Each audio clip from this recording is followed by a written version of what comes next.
This is Subin Yoon from CKF Book Club. Chapter 1. Peter Breaks Through. All children except one grow up.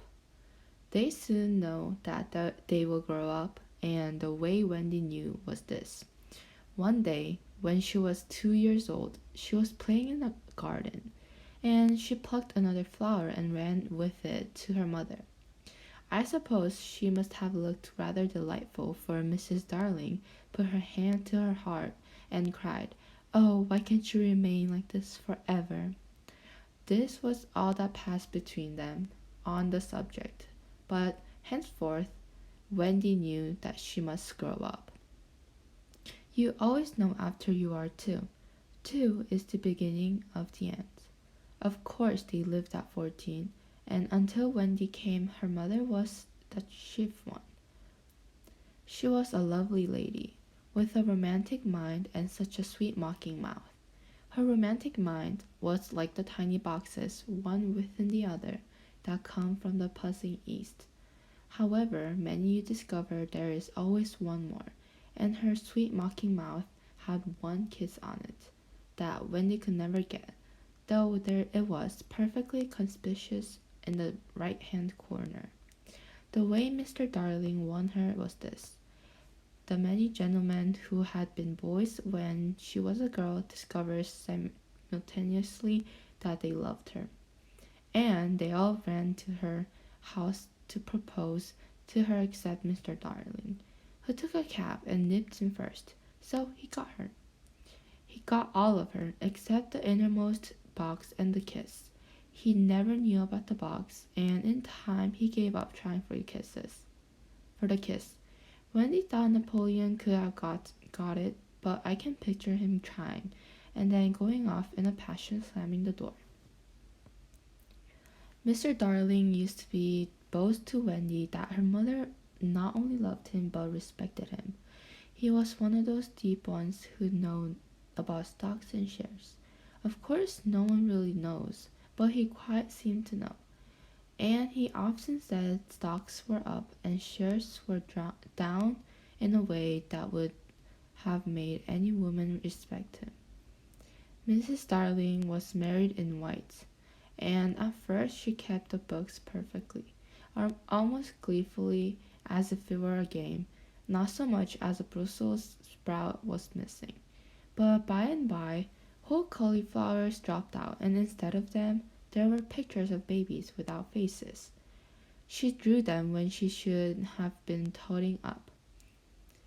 They were Mrs. Darling's guesses. Wendy came first, then John, then Michael. For a week or two after Wendy came, it was doubtful whether they would be able to keep her, as she was another mouth to feed. Mr. Darling was frightfully proud of her, but he was very honorable, and he sat on the edge of Mrs. Darling's bed, holding her hand and calculating expenses. While she looked at him imploringly, she wanted to risk it, come what might, but that was not his way. His way was with a pencil and a piece of paper, and if she confused him with suggestions, he had to begin at the beginning again. "Now, don't interrupt," he would beg her.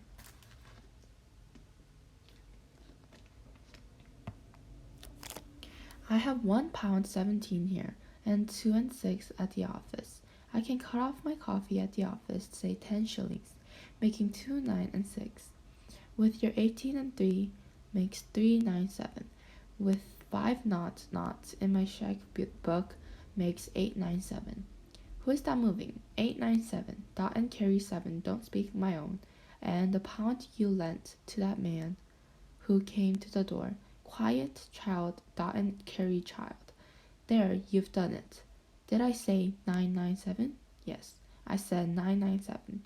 The question is, can we try it for year on 997? Of course we can, George, she cried, but she was prejudiced in Wendy's favor, and he was really the grander character of the two. Remember, Mumps, he warned her almost threateningly, and off he went again. Mumps, £1, that is what I have put down, but I dare say it'll be more like 30 shillings don't speak. Measles 1.5. German measles half a guinea. Makes 2.15.6. Don't waggle your finger, whooping cough, save 15 shillings. And so on it went.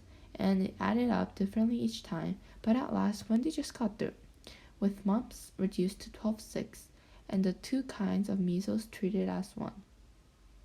There was one excitement over John, and Michael had even a narrower squeak, but both were kept, and soon you might have seen the three of them going in a row to Miss Folsom's kindergarten school, accompanied by their nurse.